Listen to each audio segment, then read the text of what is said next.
दोस्तों 17 अप्रैल 2026 का वो काला शुक्रवार जब दिल्ली की तपती गर्मी से ज़्यादा आग संसद के गलियारों में लगी थी। जरा सोचिए कि जिस बिल के लिए 3 दशक तक संघर्ष हुआ वो एक झटके में आंखों के सामने दम तोड़ गया। सदन की दहलीज पर आकर 850 सांसदों का सपना और करोड़ों महिलाओं की उम्मीदें आज धुआं धुआं हो गई हैं। जब वोटिंग मशीन पर बटन दबे तो पूरे देश की धड़कनें रुक गई, लेकिन नतीजा वो नहीं आया जिसका इंतजार दशकों से था। बिल के पक्ष में 298 वोट पड़े और विपक्ष में 230। आंकड़ा जादुई तो था, लेकिन संविधान संशोधन की दीवार को लांघने के लिए काफी नहीं था। कहानी को गहराई से समझने के लिए हमें बस 24 घंटे पीछे जाना होगा। केंद्र सरकार लोकसभा में 131वां संविधान संशोधन बिल लेकर आई थी। सरकार का मकसद बहुत बड़ा था। वो 2023 के महिला आरक्षण कानून को फास्ट ट्रैक कोर्ट पर लाना चाहती थी। आप सोच भी नहीं सकते कि यह प्रस्ताव कितना क्रांतिकारी था, क्योंकि सरकार इसके पीछे 2 बड़े बिल भी जोड़कर लाई थी। पहला था परसीमन विधेयक 2026 और दूसरा था केंद्र सरकार प्रदेश कानून संशोधन विधेयक, यानी कि केंद्र शासित प्रदेश कानून संशोधन विधेयक 2026। अब जरा गौर कीजिए, इस परिसीमन के तहत लोकसभा सीटों को 543 से बढ़ाकर सीधे 850 करने की तैयारी थी। सरकार चाहती थी कि 2011 की जनगणना या डिजिटल डेटा के आधार पर तुरंत सीटों का बंटवारा हो जाए।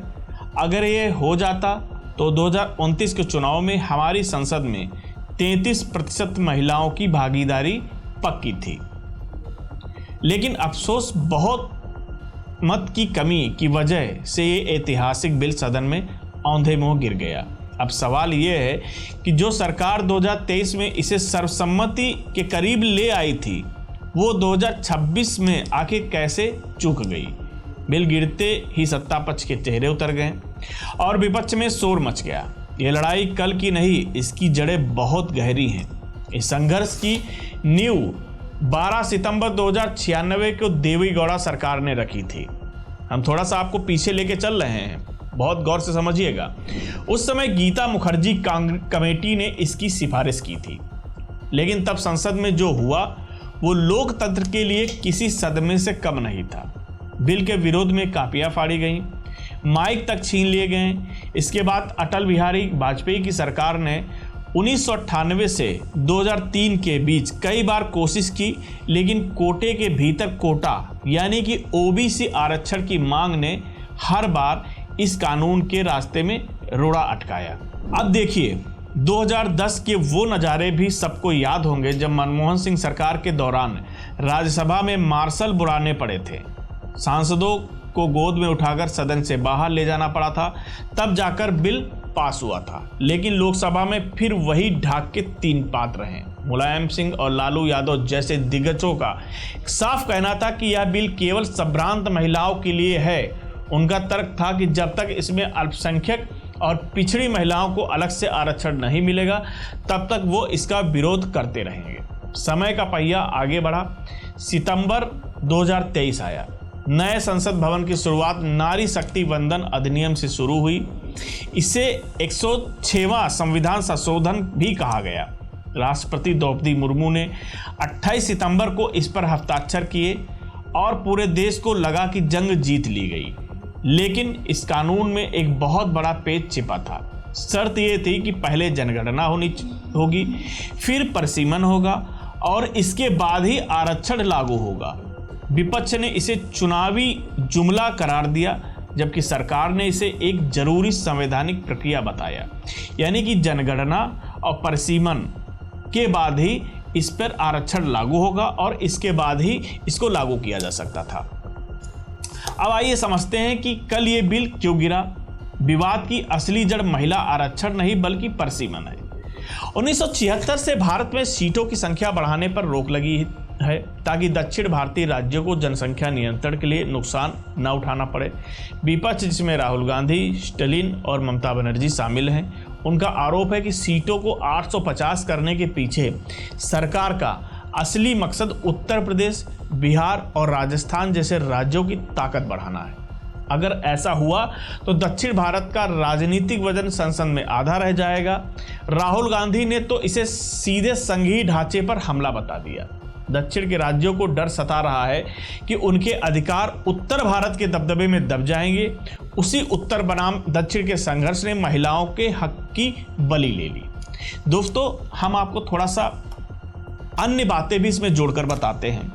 आज उत्तर प्रदेश में एक जो संसदीय क्षेत्र होता है वो करीब 100 से 150 किलोमीटर तक होता है। यानी कि एक सांसद के लिए यदि अपने क्षेत्र की जनता के बीच में जाता है तो 100 किलोमीटर का रेडियस जो लेके चलना पड़ता है क्षेत्र में, तो उसके लिए ये संभव नहीं हो पाता है कि वो पूरे क्षेत्र का भ्रमण कर सके, जनता की समस्याओं को देख सके और उनकी समस्याओं का समाधान कर सके। इसके अलावा जो डेवलपमेंट है, विकास की रफ्तार भी इन्हीं वजहों से धीमी रहती है, जिसको सरकार ने देखा और सोचा कि शायद इस संसद में इसकी संख्या बढ़ती है, संसद की संख्या बढ़ने से क्षेत्रफल की जो जनसंख्या है वो उसमें डिवाइड हो जाएगी और उसका जो फायदा है सीधे से उसके जो क्षेत्र को मिलेगा और विकास की रफ्तार भी बढ़ेगी।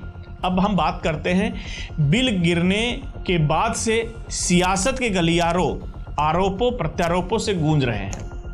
प्रधानमंत्री और गृह मंत्री ने विपक्ष को सीधे महिला विरोधी करार दिया। विपक्ष का कहना है कि विपक्ष ने पिछड़ों के नाम पर केवल अपनी राजनीति चमकाई है। दूसरी तरफ इंडिया गठबंधन का कहना है कि उन्हें आरक्षण आज और अभी चाहिए, लेकिन बिना परिसीमन की शर्त के और ओबीसी कोटे के साथ। ममता बनर्जी ने इसे बंगाल और दक्षिण को कमजोर करने की एक सोची समझी साजिश बताया। कड़वा सच ये है कि 2023 का कानून आज भी कमजोर केवल कागजों पर ही है और हकीकत से बहुत दूर खड़ा है। 2029 के चुनाव में महिला आरक्षण की उम्मीदें अब पूरी तरीके से दुधड़ी पड़ चुकी हैं। हमारे सामने अब 3 बड़ी चुनौतियां हैं। पहली ये कि जनगणना और परिसीमन के बिना आरक्षण मुमकिन नहीं है और इसमें कई साल लग सकते हैं। दूसरी ये कि क्या सीटों का यह बंटवारा उत्तर और दक्षिण के बीच दरार पैदा करेगा। और तीसरी सबसे बड़ी बात यह है कि देश की महिलाएं अब भी इन राजनीतिक दलों के वादों पर भरोसा कर पाए। हैरान करने वाली बात यह है कि भारत की आधी आबादी आज भी संसद की चौखट पर न्याय का इंतजार कर रही है। नारी शक्ति वंदन अधिनियम एक बार फिर कानूनी पेचीदगियों और क्षेत्रीय राजनीति के चक्रव्यूह में बुरी तरह के फंस गया है। सत्ता पक्ष इसे हथियार बना रहा है तो विपक्ष इसे ढाल की तरह इस्तेमाल कर रहा है।